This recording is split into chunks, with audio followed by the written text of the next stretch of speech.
All right, let's jump right into this. Welcome to this explainer, where we're going to look really closely at why literally everything you've ever heard about walking speed and aging might be completely, entirely backwards. We're going to break down some fascinating insights from a physical therapist that will totally change how you view your daily stroll, and more importantly, how you protect your mobility as you age. You know the drill. You've probably seen a million health experts and flashy news headlines basically screaming that walking fast should be your absolute top priority for longevity. We hear it all the time, right? A fast pace predicts a longer life, so you better get moving. It's kind of drilled into us that cardiovascular benefits and a longer lifespan are just directly tied to how quickly you can hustle from point A to point B. But what if pushing for all that speed is actually doing you way more harm than good? The physical therapist from our source material shared this deeply personal story about his own mom. Most of her life, she was a natural fast walker, just charging ahead on flat ground and hikes. But by her early 70s, the early stages of dementia and the COVID lockdowns had slowed her down noticeably. And when she came to live with him, he realized pretty quickly that trying to force her walking speed back up to her old baseline, it would have been an absolute disaster for her independence and safety. And why is that? Well, it's because of what he actually saw when he looked at her physically. The giant, flashing warning sign here wasn't her slower pace on the sidewalk. Not at all. It was how incredibly skinny and bony her legs had become. The real danger was the noticeable loss of muscle mass in her legs. Think about it for a second. Muscle is the true foundation of safe walking. Without it, you're literally building a house on sand. So let's contrast a natural fast walker with a forced fast walker.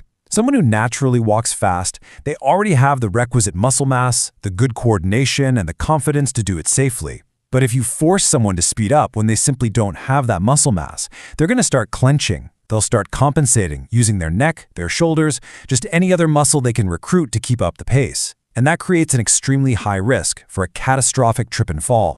And that brings us to this absolutely crucial concept, compensation. When you recruit unintended muscles to kind of cheat a movement, you might artificially increase your speed for a little while, sure, but you are drastically increasing your susceptibility to a bad fall. This compensation is exactly why walking speed shouldn't be the goal you fixate on. Speed is merely a reflection of your underlying strength and control. If you focus on the muscles, the speed takes care of itself. So, instead of forcing speed, we need a game plan. We're looking at a highly effective 3-part physical therapy blueprint. Step 1, wall squats. Step 2, hip arcs. And Step 3, gait exploration. All right, let's start with Step 1, building the leg armor. This step isn't about getting breathless or sweating through your shirt. It's about building the prerequisite armor needed in your thighs before you ever worry about walking faster. The absolute easiest way to do this is the classic wall squat.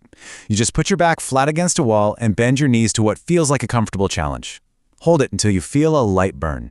The golden rule here, never ever force yourself lower through knee pain or popping. You want to build control higher up on the wall first before you try to go any lower. So how long do you actually hold it? Just 30 seconds. Honestly, that is usually more than enough time for a grown adult to feel a nice, light, productive burn. Seriously, don't be a hero here, or your knees are going to be incredibly stiff and sore tomorrow. We're just looking for gradual progress.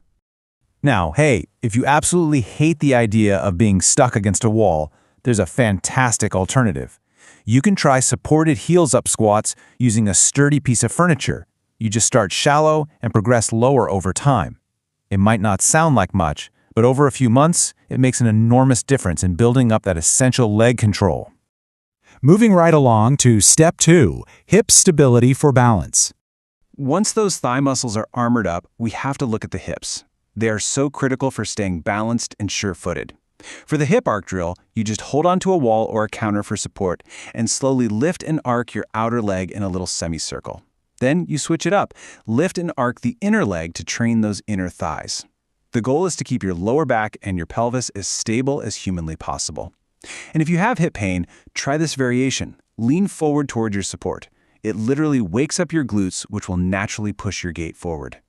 Now you're probably wondering, how often do I have to do this? The recommended schedule is incredibly manageable. We're talking short workouts, just twice a week. say Monday and Thursday, with plenty of rest days in between. You definitely don't need a grueling daily grind. Just a few months of this consistent, light routine will completely change your mobility. And that brings us to the final piece, Step 3, Daily Gait Correction Tips. This is where we take the leg armor and hip stability we've built and teach your body how to actually use them in motion. Enter a deceptively simple but amazing daily drill, the slow walking wall drill. Using a wall for support, you practice walking very, very slowly. Focus intensely on feeling a gentle impact on your heel and smoothly rolling to your toes as you transfer your weight. Pay attention to your feet. You might be surprised to find they have totally asymmetrical habits. The real trick is to pause exactly in the weak spots. When you pause, you'll feel the muscles in your foot, ankle, and leg just instantly fire up to stabilize you. And get this, you only need to spend 2 to 5 minutes exploring your gait this way. Just a few minutes every single day, even on your rest days from strength training. You're basically giving your nervous system the chance to figure out its own missing control.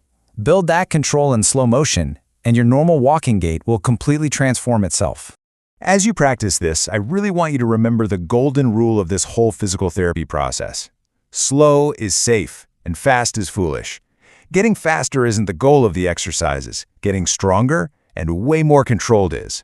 Because when you put your strength and deliberate gait correction first, the natural results are just incredible. Your legs become demonstrably stronger. Your gait transforms. It gets smoother, cleaner, easier. And the best part? Your pace is going to naturally pick up without you having to force it, clench, or compensate at all. It directly translates to a much higher quality of life. Which leaves us with one final thought to chew on. If fast is foolish and slow is safe, how will you measure your walk tomorrow? Are you going to chase some arbitrary speed limit on a smartwatch and risk a fall? Or will you focus on your form, build up your muscular resilience, and maybe realize that sometimes the absolute best thing you can do for your body is to simply slow down, feel your steps, and actually enjoy the scenery? Definitely something to think about next time you head out the door.